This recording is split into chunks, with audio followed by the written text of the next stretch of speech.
Welcome back, everybody. In this video, we'll actually get started on our course content by starting Chapter 1. We'll be working on sections 1.1 and 1.2 in this video. So Chapter 1 is the Introduction to Statistics chapter. And whenever we start a chapter, it's a good idea to look ahead, see what it is we're getting into before we actually get into it. And this chapter has 3 sections in it: statistical and critical thinking. In this one, this first section, we'll look at definitions of a lot of terminology and basic concepts, basically. Section 1.2 is about types of data. So we have to describe what data is, and then it turns out data can come in different types, and there's more words for that. Section 1.3 is about collecting sample data. So we have to talk about what sample data is, and then different ways in which the data can be collected. But in this first video, we'll be working through the first 2 sections. Okay, so let's get started. So a couple of definitions first. Before we actually even get started, I did want to point out, as far as definitions go, that it's important to understand definitions and what they mean, and be able to give examples of each of the concepts involved in the definition. But you don't need to memorize definitions. That is, like, for exams, I'm not going to ask you, define what statistics is or define what a population is, where you'd have to write out the definition in words. However, I may present you with a concept and ask you, okay, does this describe a population, or is this describing statistics, right? So you need to understand the definitions and concepts in order to be able to use them to answer questions, but testing here generally doesn't involve just repeating definitions. All right, so continuing. Data, first of all, what data are, that's a plural word. Data are collections of observations of whatever it is that we're studying. Measurements, people's heights, plants' heights, genders, survey responses, employees' salaries, whatever it is we happen to be studying, or whatever information that we're collecting, that's data. A single data value is called a datum, but that word is very infrequently used, and often people will use the word data to refer to even just one value. Okay, statistics, why we're here, is the science of planning studies and experiments, obtaining data, and then organizing, summarizing, presenting, analyzing, and then interpreting those data, and then drawing conclusions based on them. So that's kind of a lot. So we want to kind of break down each piece of it. The first part, planning studies and experiments. So we have seen what data is. We have to get some data to analyze. And so there's a lot of different ways of collecting data, and a lot of thought has to be put into it, as we'll see. So part of the subject or discipline of statistics involves planning studies and experiments. And how do you get the data? How do you get the data in such a way that it's legitimate and there isn't some kind of inherent bias present in the data, things of that sort. There's 2 kind of branches to statistics, inferential and descriptive statistics. Descriptive statistics involves describing data, and that's what the next part, organizing, summarizing, presenting, and to an extent analyzing data is. This is a portion of statistics where we make charts, bar charts, and line charts, and pie charts, and calculate things like the average and variance and standard deviation and all of that stuff, so that we can kind of summarize and analyze data, explaining it in some sense. Interpreting the data and drawing conclusions based on it leads us kind of towards inferential statistics, where we make some sort of a decision or conclusion about data based on the specific data that we have. Okay, a population is a complete collection of all measurements or data that are being considered. Let me skip over census for a second. A sample is a sub-collection of members selected from a population. A census is a collection of data from every member of a population. All right, so there's kind of, that needs explaining, okay? So we've already talked about descriptive versus inferential statistics. I need to talk about why we sample a little bit, and then I'll come back to population and sample. So the thing is, we're interested in some kind of data, okay? Let's say you work for a store and you're interested in the average size of a transaction on that people make in the store. Let's say for concreteness that it's a clothing store. And you're going to analyze the average size of a transaction for people buying shirts and whatnot in your store. And so the population would be every possible transaction that comes through your store, every single shopper. And the thing is that due to a variety of reasons, economy of time or money, it may be hard or impossible to actually find out what all the transactions are that are produced within your store. So you would want to take maybe some of them and analyze them. Those few transactions that you might look at, like every 10th one, or just the first hour's worth of sales every day of the week, whichever subset of the whole set of sales that you had taken a look at would make up a sample. And there's a couple of reasons why you would do sampling versus looking at an entire population or the entire set of everything under consideration. There's two main reasons. We'll take number one first. There's a cost in terms of time or money or practicality. As an example, suppose that you are interested in the number of people living in a household for every COD student. So every COD student, whatever household you live in, there's a certain number of people living there. Let's say we want to know how many people live in your household, including yourself. There's thousands and thousands of COD students, and that will be a lot of people to ask.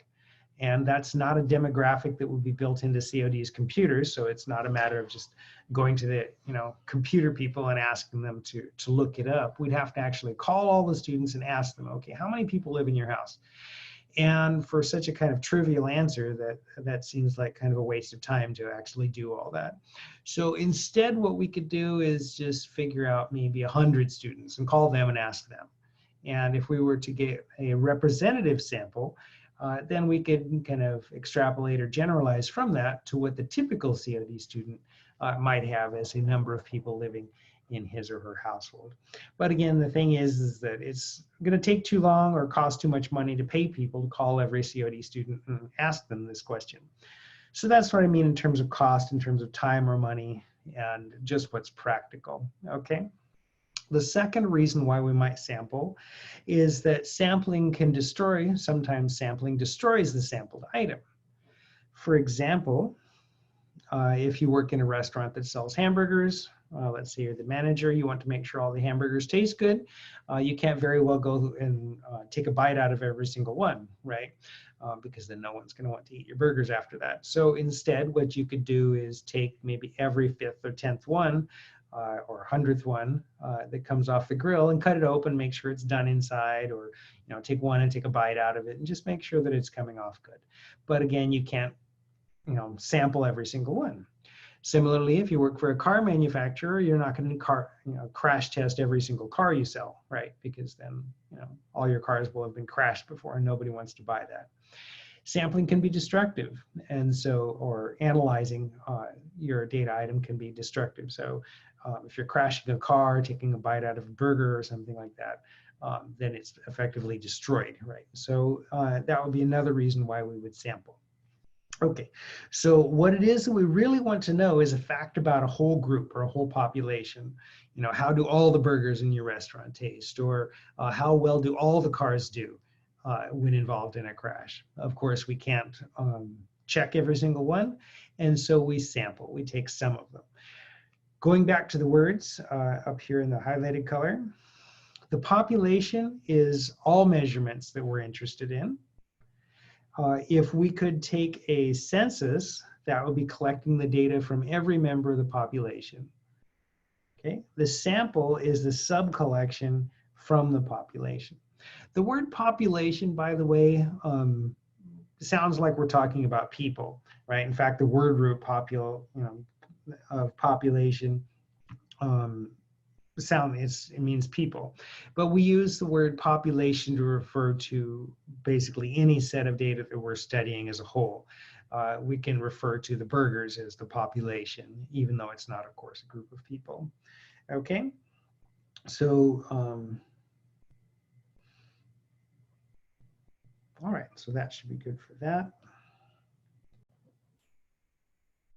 All right, so continuing onward, out of all the different kinds of samples there are, we want to pay special attention to one, and that is a voluntary response sample. What a voluntary response sample is a sample where the respondents can choose whether or not to be included or not. Of course, our example of the burgers, where we test one and make sure it's done, a burger is not going to decide whether or not it's going to be included or not. So that wouldn't be a voluntary response sample. On the other hand, suppose that you're running a website and you put a survey on there and ask, click here if you're going to vote for, Donald Trump or Biden or whoever, okay? But it's up to the person on the website who is going to click and answer the survey or not. And a lot of people, maybe you're not even going to click to answer the survey. It's up to the person running the computer and looking at the website whether or not to choose to click and enter their survey response. So that's voluntary, and that would be a voluntary response sample. Okay, another example of that would be when you go to fast food restaurant, Panda Express or Del Taco or something, and at the bottom it says, okay, for your free, Big Mac or egg roll or whatever, go to the website, fill out the survey, write down the code, and next time you come in, you get this free food. Okay, if you actually go online and fill out the code or take the survey, fill out the code, then you'll get the free food, but if not, then you don't. So it's voluntary whether or not you complete that survey. So that would be a voluntary response sample. If you are requiring people to complete a survey in order to obtain something, maybe we could poll our COD students as far as how many people live in your household and make it so that, well, you can't get financial aid unless you answer this question. Then that's kind of almost compelling people to complete the survey. It still, I guess, strictly speaking, would be a voluntary response, but people would be really inclined to answer the survey if they want to get the financial aid. Voluntary response sample, the participant has the choice whether or not to be included in the survey or not. Of course, a big downside to a voluntary response sample is that not every member of the population is equally likely to be selected. Okay, so that's something to be aware of. Okay, so more words. Sorry, this first chapter, there's a lot of words. Okay, but once we're through chapter 1, it'll get a little less in terms of definitions. Okay, so we want to define next the idea of statistical significance. So the word significance is an example of a word that has an everyday meaning, and then there's going to be a specific statistics meaning to it. When we talk about statistical significance, what we mean is getting a result or collecting some sample data where it is getting that result is unlikely to occur by chance. For example, suppose that 98 out of 100 patients experience a decrease in symptoms after applying an ointment. Maybe we're testing some cream that is supposed to help people who are experiencing like itching or something, dry skin, let's say. And so we give this ointment to people and 98 out of 100 patients feel better. Okay, so 98 out of 100 is pretty good odds or pretty good probability or chance, right? So that's suggestive that the ointment does something. Okay, suppose that we take a survey of people who like one coffee or another, and 11 out of 20 people surveyed preferred brand A over brand B. So it should look to you like there's a difference in there between, of course, they're different stories. One's about an ointment, the other one's about coffee, and that's not important. What's important is the relative sizes of the numbers. In the first case, with the ointment, 98 out of 100 is, of course, 98%. If you selected one of the patients at random, there's a 98% chance that you'd have one of the people whose symptoms were improved. But for the people preferring the coffee, there's only an 11 out of 20 or 55% chance of getting someone preferring coffee A. So I wouldn't be as, let's restate that. I feel pretty sure that the ointment helps. I don't feel very sure that people in general are going to like coffee A more than coffee B, because 11 out of 20 is only about half, right? Just a little bit over half. So it's almost like we could flip a coin and pick somebody liking coffee B or coffee A. It doesn't really matter. So The result obtained with the ointment, I would say, is statistically significant. Unlikely to be unlikely to get that result due to chance. The result for the coffee, though, we could get a similar result just due to chance. So that's not statistically significant. A result that you get by doing an experiment or a survey or something can end up being statistically significant, but not practically significant. Here, when we say practically significant, we mean practically in the sense of something being practical, okay? We don't mean practically like sometimes people say practically and they mean really almost, like I was practically home when I got a flat tire. Okay, there they mean practically like almost. This is more like practical in the sense of being practical or useful. So a result can be statistically significant, but not practically significant. That is useful.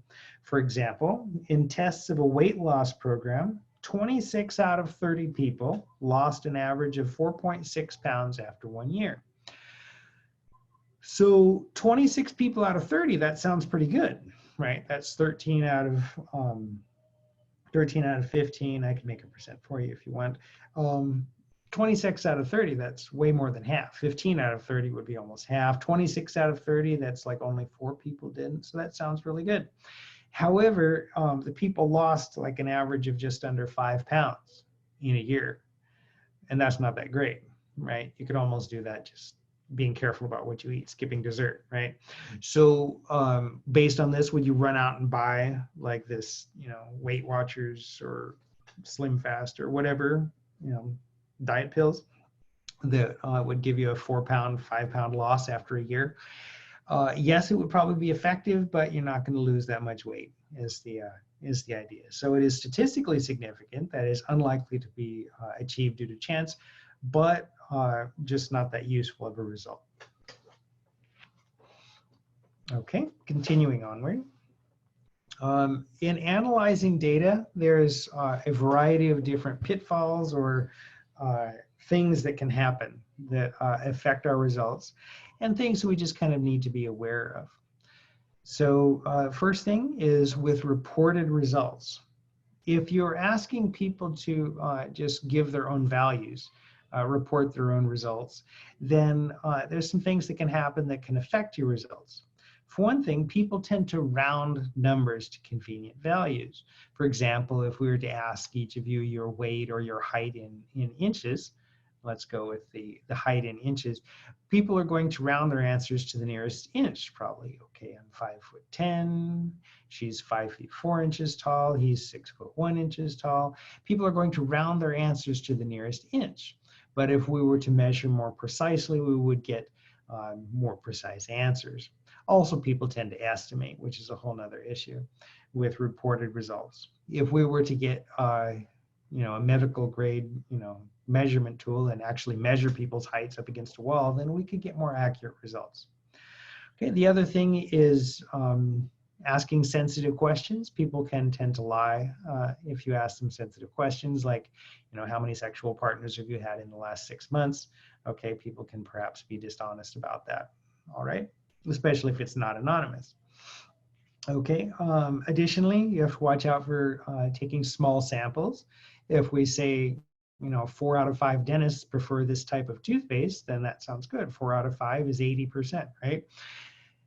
Unless you mean you literally asked 5 people and 4 of them liked this one particular type of toothpaste, right? Because 4 people, that's not that big of a deal. If they said 400 out of 500, that would be different. I know it's still 80%, but 400 out of 500 is more convincing sounding than just saying 4 out of 5. Okay, so watch out for small samples. Watch out also for missing data. A survey about people's incomes might understate the frequency of lower incomes. For example, if we were to take a survey of people's incomes in a particular city, we might come to the impression that people's incomes averaged, let's say, $35,000 a year, when in reality the average could be closer to $30,000 a year, because maybe people whose incomes are lower might, for one thing, lie and say their income is higher because they're embarrassed, or maybe they just are not completing the survey. Those values could perhaps just not be present. Okay. Also, watch out for precise numbers, or numbers that are kind of seemingly more precise than is necessary. For example, suppose that it's reported that 87.5% of service dogs snore. So 87.5% is just 7/8. So that's just 7 out of 8. Maybe they'd actually looked at 8 service dogs and found that 7 snored. Okay, but saying 87.5% sounds like they looked close enough and had some reason why it was not 87.6%. That is, it looks like it's accurate to the nearest 1/10%, right? And so if we give this kind of really large number of decimal places, then it can give the impression that we're more precise than perhaps we actually are. All right, in the next couple of examples, we want to talk about whether a study can potentially have a source of bias in it. And in it, I wanted to remind you that a bias is a noun, which means it's a thing. Something that is biased is actually an adjective. If you were to say a survey is biased, or somebody's statement is biased, that's an adjective. So for example, number 5 here, these are taken from our textbook, okay? Number 5, it says Physicians Committee for Responsible Medicine. The Physicians Committee for Responsible Medicine tends to oppose the use of meat and dairy products in our diets, and that organization has received hundreds of thousands of dollars in funding from the Foundation to Support Animal Protection. So on reading that, you should have at least some skepticism about the result, because the people sponsoring the survey supported animal protection. And so it is within their interest to have people eating less meat, which makes sense. And that was the result of this Physicians Committee statement. Okay, so there's potentially a bias in there. So we can maybe say there's possible bias. Okay, number 6, body measurements, data set 1 in Appendix B of our textbook includes body measurements obtained by the U.S. Department of Health, National Center for Health Statistics. So in there, it doesn't say anything that makes me kind of suspect that the results may be biased or not. So that seems okay. All right, so let's skip over 7. Number 8, it says an article in the Journal of Nutrition, and they give a source, noted that chocolate is rich in flavonoids. An article notes that regular consumption of foods rich in these flavonoids may reduce the risk of heart disease. The study received funding from Mars, which is a candy company. All right, so that should be pretty obvious that they have an interest in people believing that chocolate can be good for you, right? So it should be pretty clear that there's a potential bias there. Not necessarily, that is, it may be fine, but there's a potential for bias. Okay, and once again, I just want to be sure before we go any further to make sure that we're using the word bias correctly. Bias is, here's a definition, I'm not going to read you the whole thing, but basically a bias is a disproportionate weight in favor or against something, okay, for a variety of reasons. And we're all familiar with certain biases that exist, but I just want to make sure that we're using the word correctly. Like I said, a bias is a noun, it's a thing. Bias is an adjective, it describes a thing. So some statements, these statements are correct. If we were to say there's evidence of bias in a candidate statement, there we're using the word bias as a noun, it's a thing. The candidate statement is biased, there the word biased is describing the candidate statement, it's an adjective. If we say things like the candidate statement is biased, I think this statement is biased, then that's incorrect, okay? So you want to use these words correctly. Okay, so next up, we want to examine some of these sampling methods and take a look and determine whether they think the sampling method is okay or is flawed. All right, so here it says a survey of 721 subjects involved the providing of personal information when using Wi-Fi hotspots. The survey subjects were internet users who responded to a question that was posted on the electronic edition of USA Today. So the electronic edition of USA Today, they had a survey about personal information when you're using a Wi-Fi hotspot. All right, so does that sound like the sampling method is okay or is flawed? So take a minute and think about that. So to me, it sounds like there's a potential for a flaw there, because I think that perhaps people using Wi-Fi hotspots may be more likely to be looking at this electronic edition of USA Today. People maybe who don't use the internet at all, if there is anyone, or who are not using Wi-Fi may not be looking at this electronic edition of USA Today. So I would say that there's a flaw in the sampling method. Okay. Let's skip over 10. In 11, in a survey of 514 human resource professionals, each was asked about the importance of appearance of a job applicant. The survey subjects were randomly selected by Harris Interactive pollsters. So here they don't say anything about the method used to obtain those 514 HR professionals. So there's nothing, no compelling information there that suggests to me that this is flawed. So to me, it seems okay. Okay. All right, so this is kind of fun. So in here, in this problem or in this question, there's 4 major flaws in this survey. Read through that and see if you can figure out what the 4 main flaws are. So you should pause the video here, read through this and think about it and try to figure out what's wrong with this picture.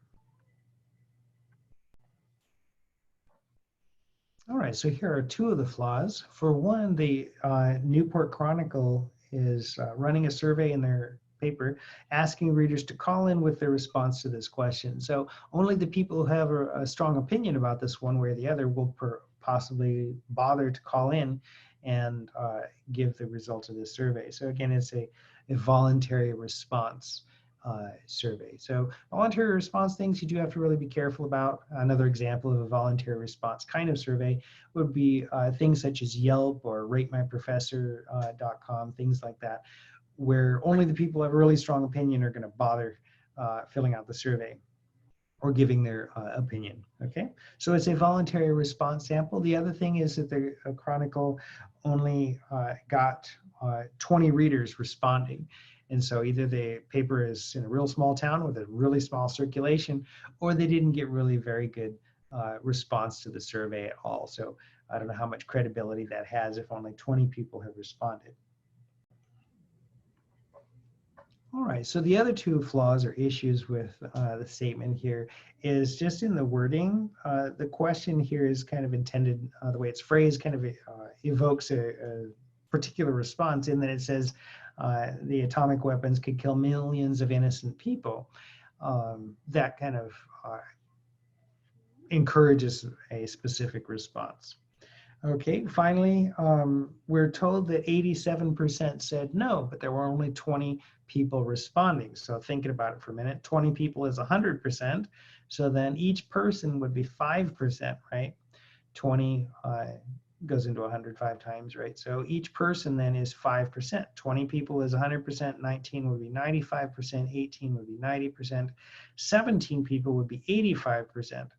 87% of people would be between 17 and 18, and you can't have a fractional number of people. So saying that it's 87%, there's something definitely incorrect about that.